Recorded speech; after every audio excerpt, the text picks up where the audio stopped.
Welcome to the Bogosity podcast for the 21st of March 2016, the podcast that's read the news today, oh boy.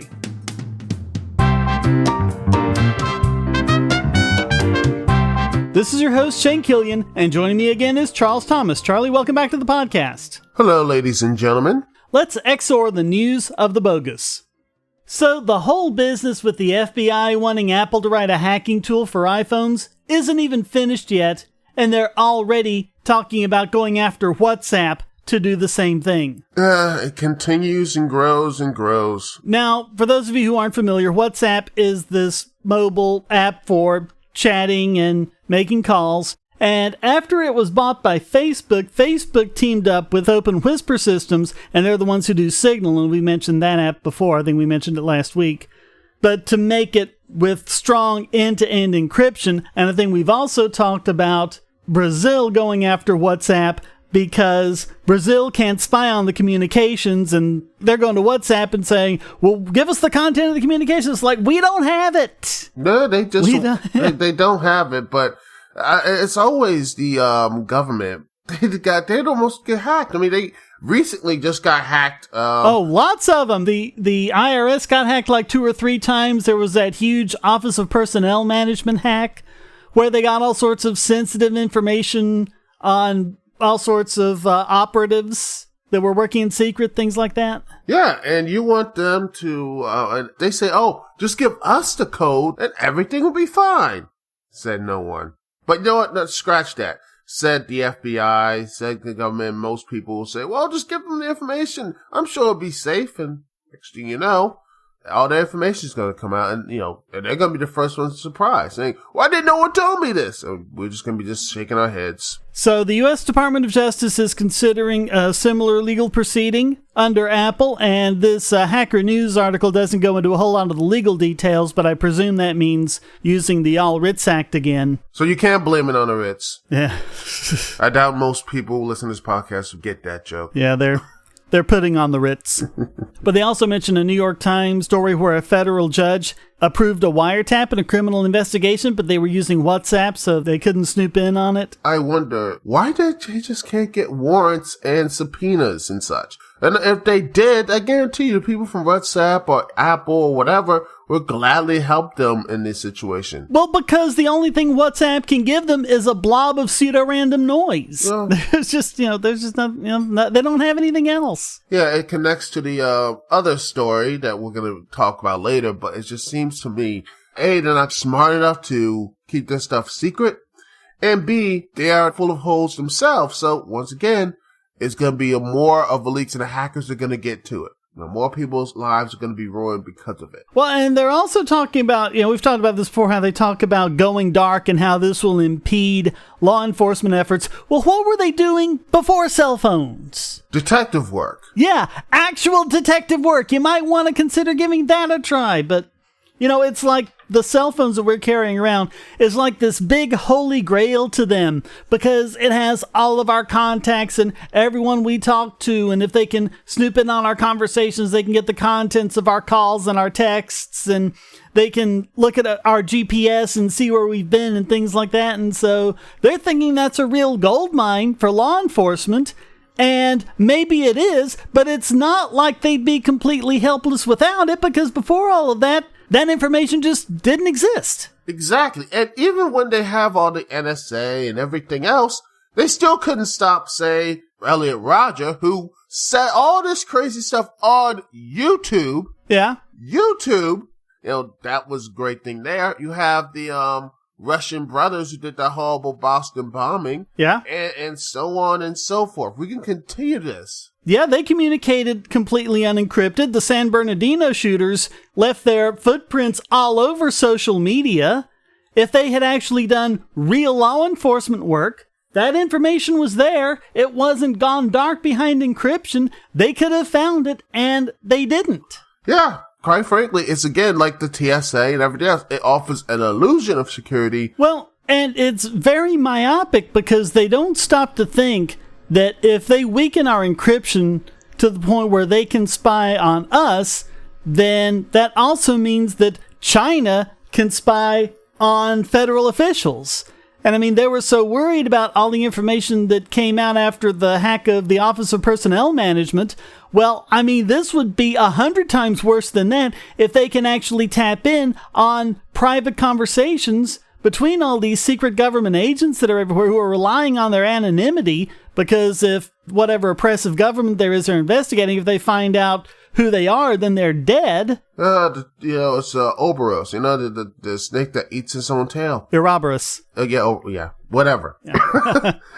But you understand what I'm saying, Shay, right? You understand. It's just, they're going to be eaten up by their own hubris again. And it is going to hurt a lot of people, a lot of innocent people. By the time everyone figured this all out, they're going to be the ones getting hacked. They're going to be the ones being hurt by this. Yeah, I think all of this just seems to be a prelude for them going to Congress and say, see, this is why we need to mandate backdoor encryption. It's not going to work, and it's going to bring more people misery and suffering and such. Because, hey, I may not like Apple and there's some of their business practices and some of their products, but at least when their phones are secure, and their iMac and their iPhones, they're really secure.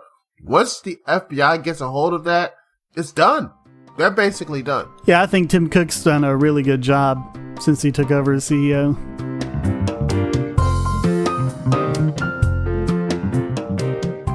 Say, if you're tired of the promos in this podcast, well, the patrons got it early and with no ads or promos. Just go to patreon.bogosity.tv and donate at any level.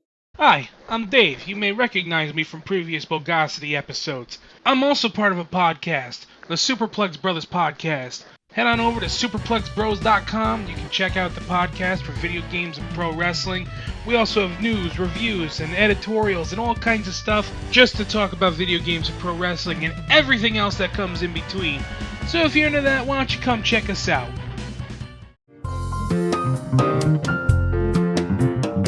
Now for a piece of good news. An appeals court has ruled once again that websites are not responsible for the actions of their users. It'd be nice if that concept were applied more consistently, like with copyright or Silk Road, but hey. Hey, a win's a win. Yep. So this deals with Backpage.com, and they basically got the market for adult classified ads after Craigslist shut down that portion of its ads after a whole bunch of misleading attacks. But, of course, now Backpage has been sued a bunch of times because people don't get that there's this little thing called Section 230 of the Communications Decency Act. We've talked about this before. It specifically says something that was already a concept in jurisprudence. It just codified it into law. Sites are not liable for the actions of their users. Yeah, that's supposed to be it. If your user doing something wrong, it's on the user. So they've been winning cases, but they did lose one in Washington last September. That's just one of a very tiny number of cases where they tried to argue that Section 230 doesn't apply. But now, on appeal, they've said no, Section 230 does apply, and Backpage.com is not liable. Now, what was going on was really horrendous stuff. We're talking about the forced sex trafficking of young girls. I mean, it's just really awful and horrifying, and everyone wants to put a stop to that. But Backpage wasn't responsible for it, and just like we said in the last story, by trying to take down Backpage for this, they're just shooting themselves in the foot, because if Backpage is gone, they're just going to go to the dark web or somewhere where they won't be able to track them. But as long as Backpage is there and as long as Backpage isn't responsible, law enforcement could use Backpage to track down these criminals. Exactly. This is something what you would call detective work, the last story, which would be great. But instead, we're just going to shut down the website and then just going to keep floating on to other places. It's you're not going to really stop anything or anyone if you just shut down the website. Woo, we stopped the website. Now what? So the law they were accused of violating was the Trafficking Victims Protection Reauthorization Act of 2008, which makes it a crime for anyone who, quote, knowingly benefits financially or by receiving anything of value from participation in a venture which that person knew or should have known has engaged in an act of some sort of sex trafficking. But to claim that Backpage is liable, as they argued in court, would be to reject Section 230, the distinction here seems to be, is Backpage just a publisher? Are they just a medium for the users to use? Or do they knowingly benefit from sex trafficking? But it's like kind of like Mega Upload. Yeah. When you had Ken.com. By the way, that is his name, by the way, people. Yep. We're not making any of that up. Yep. He legally changed his name to Kim.com. Oh, well. It was like Kim Schwartz or something originally. Something German. Yes. But he had the same thing with Mega Upload when you had these so-called pirated movies and such. Government just shut it down. Yeah, which sucked because I was using it to perfectly legally transmit files between clients. You know, because I have to do a lot of these, video files to get to my clients. And so from then I had to go and start using other things like Dropbox and MediaFire and stuff like that. Same here. It's the same thing like, with the drug war. You stop one crack house. Great, we shut down one crack house, but yet 2 or 3 more pop up. Same thing here. If you shut down Backpage.com, you're not going to stop the child trafficking. So the court found, quote, after careful consideration, we are convinced that the publisher or speaker language of Section 230C1 extends to the formulation of precisely the sort of website policies and practices that the appellants assail. Precedent cinches the matter. In Lycos, the plaintiffs allege that Lycos permitted users to register under multiple screen names and provided links to objective financial information from a finance-related message board, thus enabling individuals to spread information more credibly.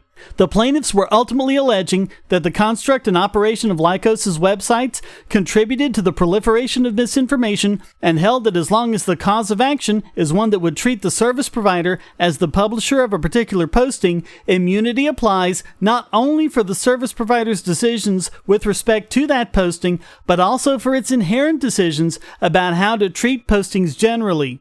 Lycos' decision not to reduce misinformation by changing its website policies was as much an editorial decision with respect to that misinformation as a decision not to delete a particular posting. And so on the same basis, they found that Backpage.com is clearly a publisher and protected by Section 230. I guarantee you, it still won't stop the FBI or any other government force to try to shut them down again because they want to just shut down the crack house instead of going after the dealers. They're not going to really stop. I'm hoping, I know it's a fool's hope, but it is a hope that they'll finally say, hey, we can't shut this website down. Let's at least talk to the people behind it. Let them be a part of our team and let them catch these horrible monsters. So they also tried twisting the Good Samaritan Clause, and this is Section 230C2. Basically, this says that you don't lose your Section 230 protections if you decide to moderate content on your website. If you try to go through and actually make some evaluation of, oh, well, this is bad stuff, we shouldn't allow it on the website, that doesn't mean that all of a sudden you're liable for everything users post. Because the myth is that Section 230 means that, oh, they just leave up everything. Well, 230C2 actually helps that because it says you can moderate your site without losing this, it's called safe harbor status. That's the legal term for it. If you do moderate it. And so that actually helps because there you don't have the disincentive for sites to say, oh, well, if I moderate it, I might get dragged into court under Section 230, so I'm not going to moderate it. So because of that Good Samaritan Clause, that actually lets them moderate it without having to worry about that. So again, the plaintiffs are just trying to make things worse. And so they also stretched the copyright exception to Section 230 that I mentioned earlier. And I don't see why that should be an exception at all, other than lots of big politically connected corporations want it to be. But anyway, the idea is that since Backpage was making money as a result of these posts, then they unlawfully benefited from sex trafficking. But the courts found, quote, there is no basis for an inference that Backpage appropriated the commercial value of the appellant's images. Although Backpage does profit from the sale of advertisements, it is not the entity that benefits from the misappropriation. A publisher like Backpage is merely the conduit through which the advertising and publicity matter of customers is conveyed, and the party who actually benefits from the misappropriation is the advertiser. Matters might be different if Backpage had used the pictures to advertise its own services, but the appellants proffer no such claim. Well, there it is. But I mean, they were even doing things that I would consider to be fraudulent. For example, one of the photos that was used was actually taken by the girl herself. The girl registered the copyright and then used that to claim infringement, but the registration occurred after the case had been filed. So it was done specifically so it could be copyrighted and specifically to get statutory damages. But hey, it's not the first time they're going to pull this type of stuff. Won't be the last. Yeah. Well, what they're doing, as this TechDirt article is pointing out, is blaming the tool for how people use it. And something that's being done now that's kind of similar they've tried to do in the past is suing gun manufacturers for shootings, which even Bernie Sanders said was ridiculous. Yeah. When Bernie Sanders is saying this stuff is stupid, you know you're on the wrong track. If only we can get smart about economics and foreign policy and... Well, not much chance of that, I'm afraid. But hey, feel the burn. Shane, feel it. But you can't blame the tool for how people use it. You blame people who are actually breaking the law, and it's especially stupid in a case like this where the tool can actually be used to track down the people who are breaking the law. It just doesn't mean, if you try to say, well, we take the evil thing down and get rid of the tool, everything will be happy. No, it doesn't work like that. It never does. Because someone just makes another tool. Exactly. Especially on the internet. Yep. And like I said, the tool will be on the dark web or somewhere where they can't see it. Out of sight, out of mind. Now you can make Amazon purchases with Bitcoin by going to purse.bogosity.tv. That's P-U-R-S-E. Moreover, most purchases can be made at a discount. Save an average of 20% just by buying from Purse, or get even greater discounts by linking your Amazon wish list. Go to purse.bogosity.tv. Bogosity.tv is a participant in the Amazon Services LLC Associates Program, an affiliate advertising program designed to provide a means for sites to earn advertising fees by advertising and linking to Amazon.com. Just clear your cookies and go to amazon.bogosity.tv, or check the right-hand side of the podcast page for Amazon's best deals, including the deal of the day and limited-time lightning deals on all sorts of great products. So next time you buy online, go to amazon.bogosity.tv.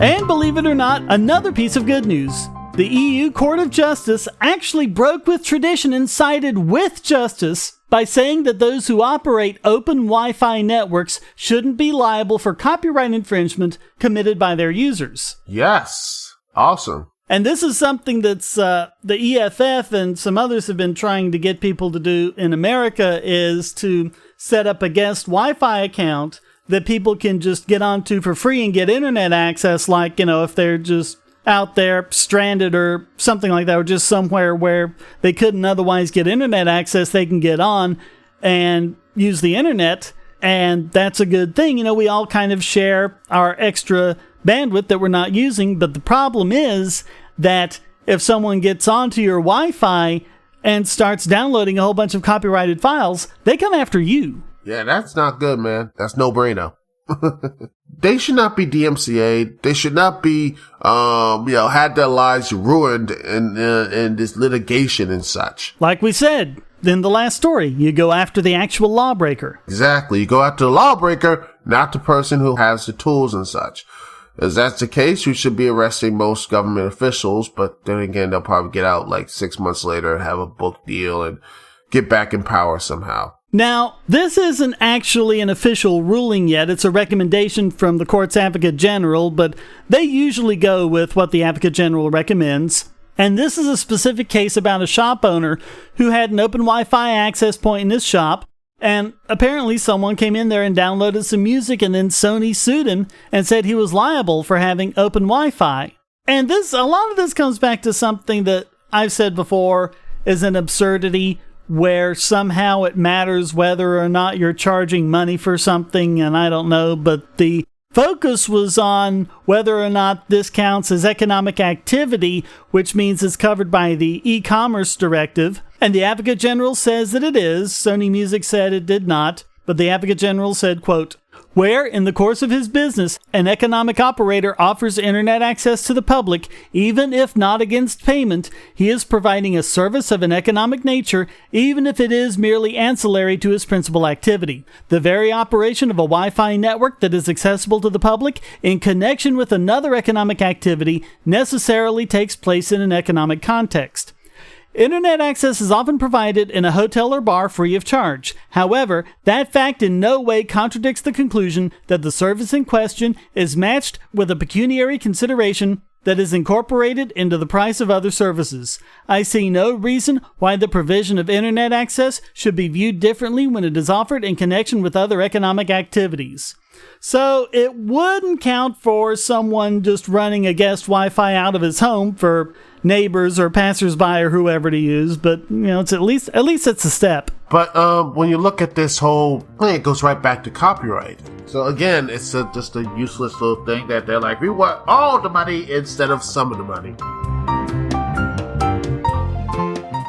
If you're on the Wi-Fi in a coffee shop or hotel, anyone on that network can get your traffic. Do you really trust all of those strangers? For that matter, do you really trust your ISP? A VPN can protect you from prying eyes, disguise your location, and even foil government censors. It's essential in this day and age, so go to vpn.bogosity.tv and you'll be taken to BoxPN. Starting at just $2.99 a month, you can get unlimited high-speed connections to VPN servers all over the world, and they don't log connections, so your privacy is assured. Traveling abroad, just VPN home, and don't worry about what those other governments are doing. Back at home, stop your ISP from traffic shaping and messing with the quality internet access you're paying good money for. You can connect from multiple machines at once, including your smartphone or tablet, and it supports all the secure standards, including OpenVPN and SSTP. Bypass censors and surveillance with your own secure VPN connection. Go to vpn.bogosity.tv. And now it's time to matriculate this week's biggest Bogon emitter. And once again, it goes to Barack Obama. Don't ask me how many times, I've lost count. But he was interviewed at South by Southwest, where he stated in very diplomatic terms that makers of encryption products must solve the going dark problems now or else. If everybody goes to their respective corners and the tech community says, you know what, either we have strong, perfect encryption, or else it's Big Brother and an Orwellian world, what you'll find is that after something really bad happens, the politics of this will swing and it will become sloppy and rushed, and it will go through Congress in ways that have not been thought through. Well, it's the president who hasn't thought this through. What, they might take our rights away later, so we have to give them up now just to make sure they do it right? No! The solution is to stand by your principles even when the worst happens, and say, no, you will not. And all you have to do is say that one more time, then they say, yes, we will. Yes, we can take your information. And it's hilarious. It says that, well, you need to solve this stuff now and give them information, even though we just said earlier they can't protect their own type of information getting hacked and such. Doesn't make any logical sense. This guy supposedly is a Harvard constitutional lawyer. Yeah.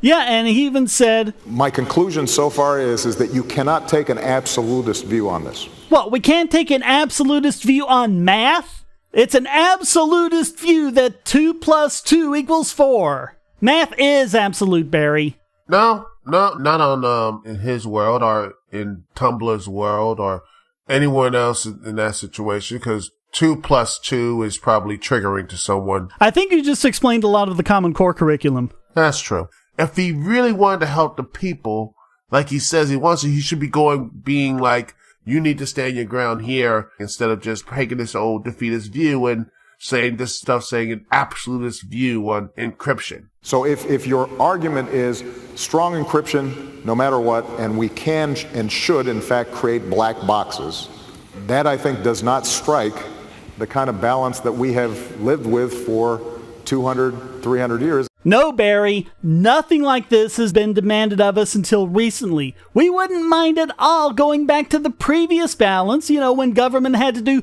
real detective work instead of taking the lazy way out. We're not going dark, we're just going back to normal. But they don't like that. Governments, as always want to get more and more power. And he says he does not want to have, this absolute view, but government is the absolutist. They want more his tech stuff is saying, we just need this to monitor. We're not going to look at your stuff. The hackers are going to break through and they're going to, look at our stuff and take our information. And what is he going to say? He's going to be like, oops. Yeah, but he's trying to make it sound like we're being all materialist, like this is a first world problem. And it's fetishizing our phones above every other value. No, Barry, it's putting our values, our rights, over your government goons getting to spy on whoever they want, whenever they want, because those are the only two options. Exactly. Well, check this bit out. We make compromises all the time. I haven't flown commercial in a while. But my understanding is it's not great fun going through security. No, but we make the concession because it's a big intrusion on our privacy, but we recognize it as important. Yeah, how badly has the TSA failed to protect us? They're at best an annoyance that does nothing to make us safer, Barry, so you're not exactly making your case here. And like we said before, last year, 95% of all illegal contraband and such got through. 95% of weapons and 50% of bombs. Oh, goodness gracious. A failure rate. They haven't improved. They're never going to improve. At this point, can we just scrap it?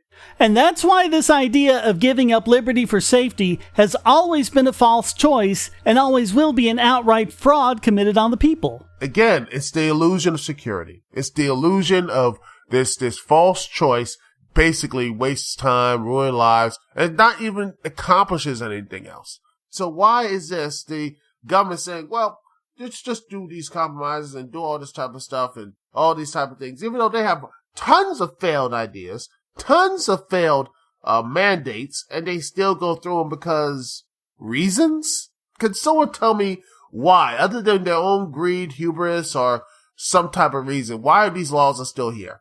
I suspect that the answer is going to come down to how do we create a system where the encryption is as strong as possible, the key is as secure as possible, it is accessible by the smallest number of people possible for a subset of issues that we agree are important. How we design that is not something that I have the expertise to do. Well, that much is clear, but we already know how to do that, Barry. TNO encryption of our personal data and end-to-end encryption of our transmissions. And the smallest number of people possible necessarily excludes your gang of armed thugs. And it's going to get even worse with the next president and so on and so forth. It always does. It always does. I mean, people say, we can't get worse than Bush, and then bam, President Obama does all these things. And again, the left are so silent. And again, if it was a Republican doing this, they'd be all up in arms, and everything else. Everybody's walking around with a Swiss bank account in their pocket. Barry, Swiss bank accounts are not illegal. Yeah. And then he had the audacity to claim, I am way on the civil liberties side of this thing. No, you're not, Barry. Wow. Not in the least. The balls on this dude, man. Again, it goes right back to, I hate to say this, but the Orwellian nightmare, which seems to be creeping on our doors slowly and surely, and it just continues to get worse and worse. But I feel like, President Obama hemming and hawing, trying to say we're for civil liberties, but yet their actions prove otherwise. People are looking at rhetoric instead of action.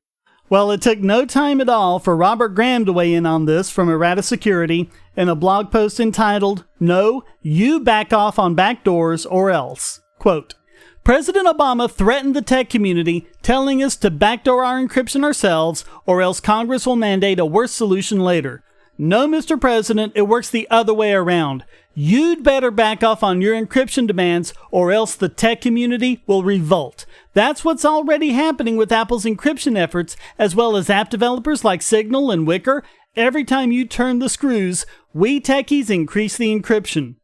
It's not a battle you can win without going full police state. Sure, you can force Apple to backdoor its stuff, but what about the encrypted apps? You'd have to lock them down as well. But what about encrypted apps developed in foreign countries? What about software I write myself? You aren't going to solve the going dark problem until you control all crypto.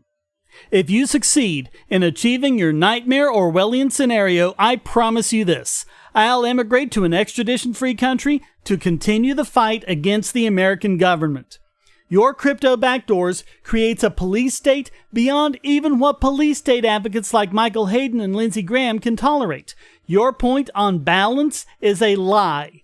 We've become radically unbalanced toward mass surveillance, and the courts have proven to be toothless to stop it. We techies won't tolerate it. Back off on this or else. Wow.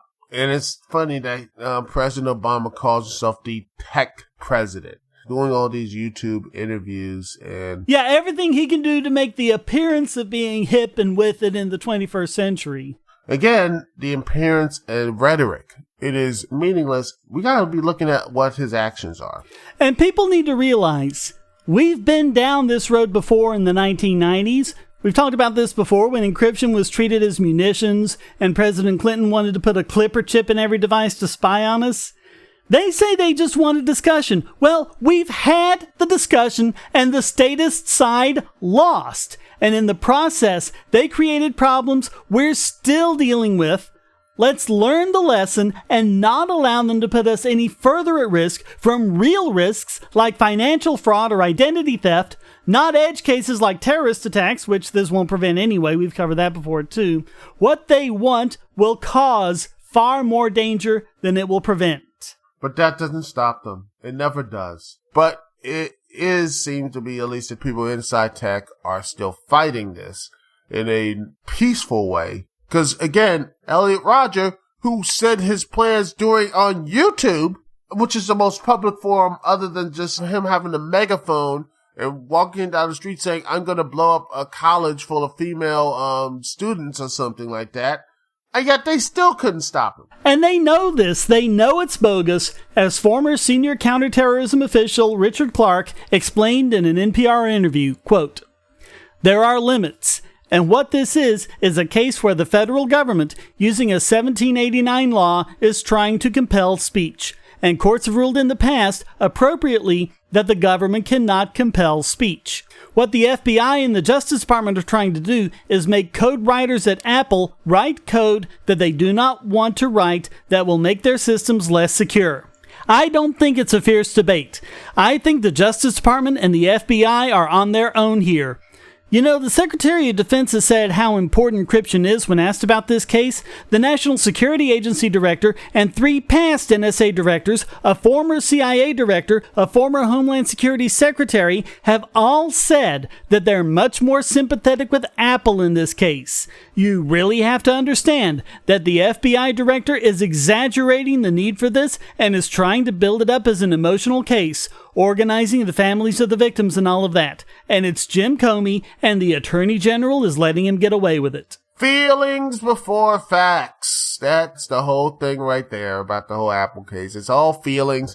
And that's the most disgusting thing about this. They're standing over the corpses of these people just to get their power. I'm like, that is to me just reprehensible. So all of that yet again makes Barack Obama this week's biggest Bogon emitter. Hackers, terrorists, the NSA. But I repeat myself. Your online security is under attack, and the weakest point is your password. That's why you need LastPass. LastPass plugs into your browser and allows you to randomly generate strong, unique passwords anywhere on the web, all protected by one master password. LastPass sets up in minutes and gives you secure automatic logins throughout the web, synchronizing across all your browsers and all your computers, at home, at work, or on the road. It even securely stores sensitive form data, including credit card numbers, backup sensitive documents, membership info, Wi-Fi logins, and more. And with LastPass Premium, you can get these benefits on other applications and even mobile devices, and also get priority customer support. Sign up at password.bogosity.tv for a free month of LastPass Premium. Log in securely everywhere using the last password you'll ever have to remember. Go to password.bogosity.tv and get LastPass now.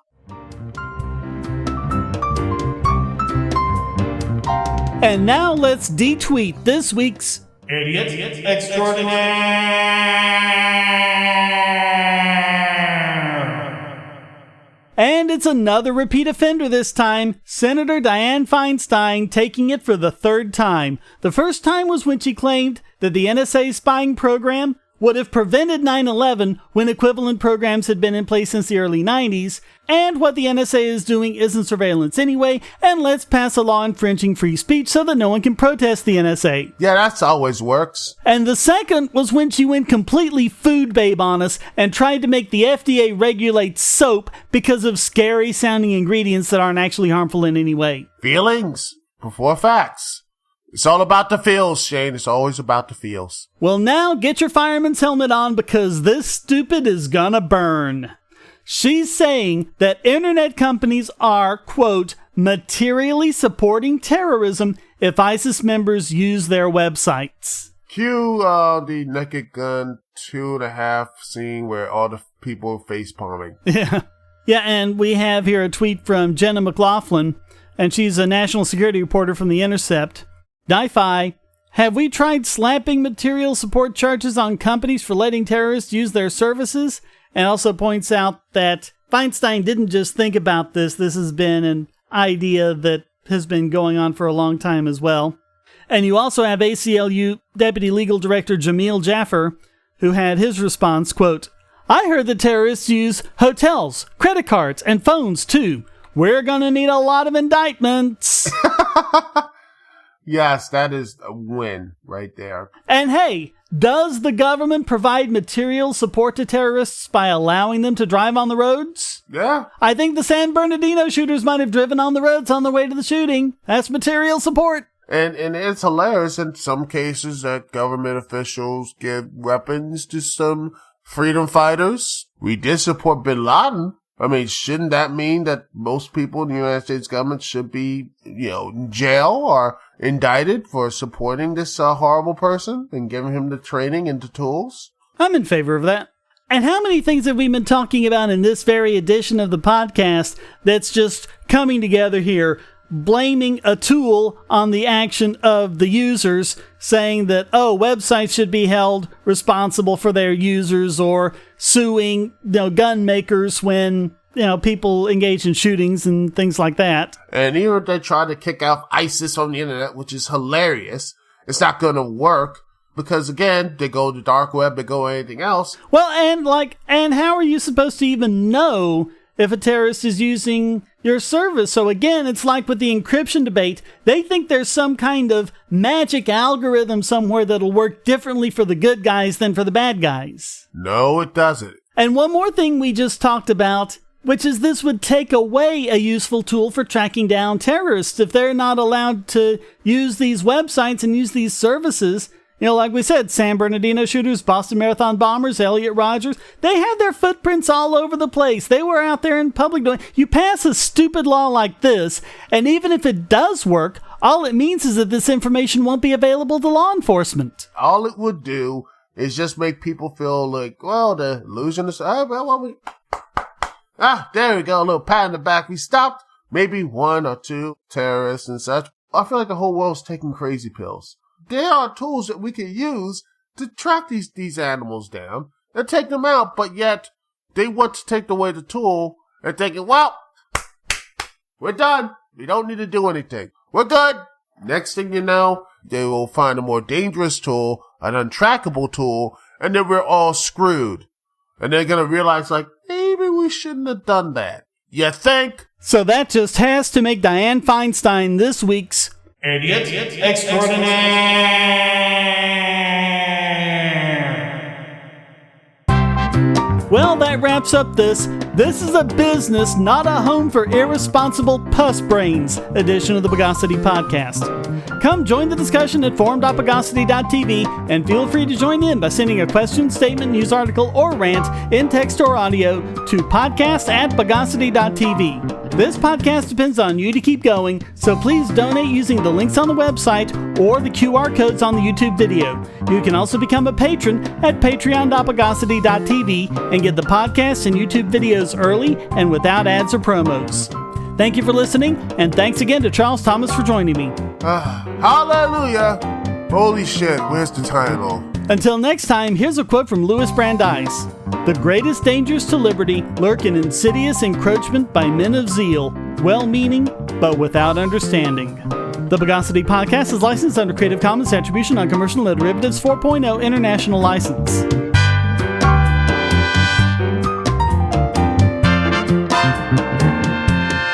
Bogosity.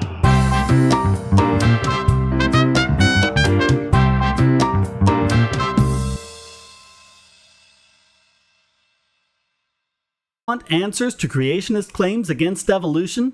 Would you like to know more about evolution yourself, or even engage creationists more directly, with actual peer-reviewed sources to back you up? My book, How Evolution is Scientific, is designed to show the basics of evolutionary theory and how it is so well supported using the scientific method. It's impeccably sourced, with references to the actual scientific material, and is arranged using the creationists' own criteria of what is scientific. Using their own arguments against them, see how evolution is scientific, but creationism is not, based on observations, accurate predictions, logic, and evidence. Get answers to common creationist claims, and even a primer on abiogenesis, the start of all life. It's all in my book, How Evolution is Scientific, available at Amazon and on Kindle, EPUB, and PDF as well. Get How Evolution is Scientific and never be taken in by creationists again.